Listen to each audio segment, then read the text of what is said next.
This was published December 12th of 2024. Gypsy Rose Blanchard speaks about her ex-cellmate playing with her own poop as if it was Play-Doh. Gypsy Rose Blanchard is revealing new details about her life in her new memoir, My Time to Stand. The book details the painful abuse she suffered at the hands of her mom, discusses the night her mom was killed, and offers insight on Blanchard's time in prison. According to People, Blanchard writes in her book about how years in prison nearly cost her sanity. She said her various cellmates had strange tics of their own. One howled at the moon, one talked to the wall, and one would hit her own head against the wall while cursing to herself. But one cellmate took the cake for being the strangest, the one who Blanchard said liked to play with her own feces. So pretty much all day long, I was forced to watch my naked roommate delight in her excrement as if it was Play-Doh, y'all, Blanchard writes in her book. Of course, all of this, we know that she's expecting her first child with her boyfriend and da-da-da. But let's take it back to June 17th of 2015. Poking around the house, the wheelchair, all a scam?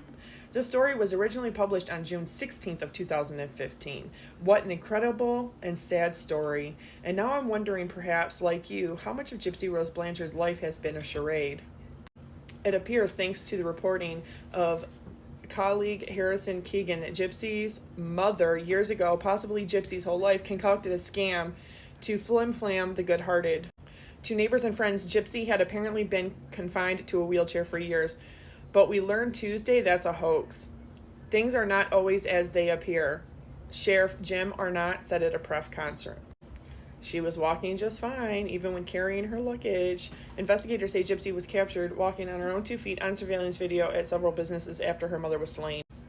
Gypsy and boyfriend Nicholas P. Godejohn, 26, of Big Bend, Wisconsin, have been charged with murdering Claudina Dee Dee Blanchard, whose body was found Sunday night. Mom and daughter have told their story for years. They came to Missouri as Hurricane Katrina survivors. Is that even true?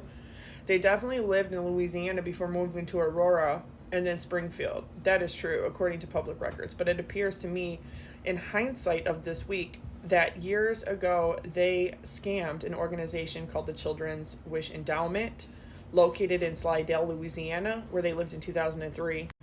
According to a December 21, 2003, story in the Times-Picayune, Dee Dee and Gypsy were guests at a Christmas feast sponsored by the organization. Gypsy, then 11, is quoted as saying the organization had already granted her wish or wishes. She says she went to Walt Disney World and that she swam with dolphins at the Discovery Cove in Florida. In the same story, Dee Dee says her daughter has a neuromuscular disease and other medical problems. In a June 2009 magazine, Dee Dee explains why she no longer had copies of her daughter's medical records. The story was in Treasures, published for supporters of Children's Mercy Hospital and clinics in the Kansas City area. It states, Dee Dee knew it wouldn't be easy to explain the last 14 years of her daughter's medical history to specialists, since all of Gypsy Rose's medical records were lost. They were lost because of Katrina, Dee Dee said. Interestingly, the story focuses on Dee Dee and Gypsy reuniting with Dr.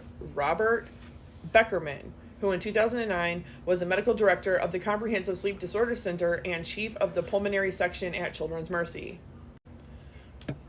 The story states that Beckerman had worked in New Orleans prior to coming to Kansas City and treated Gypsy in New Orleans for 10 years. The story does not explain what Beckerman treated her for in New Orleans. A hospital spokesman said Tuesday the doctor and hospital could not comment due to patient confidentiality restrictions.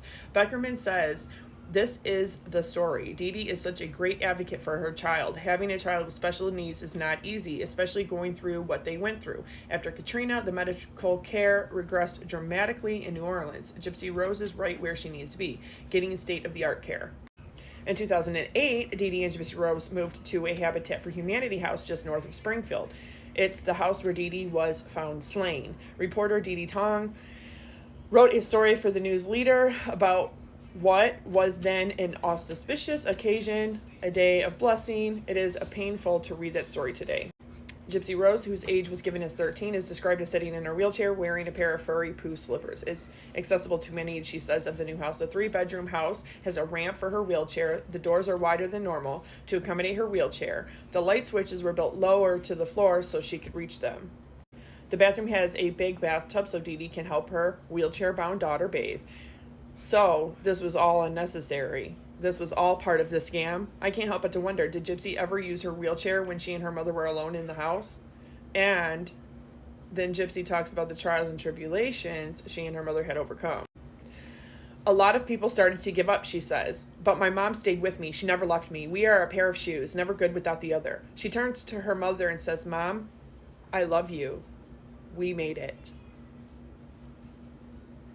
Remember, this article originally ran on June 16th of 2015.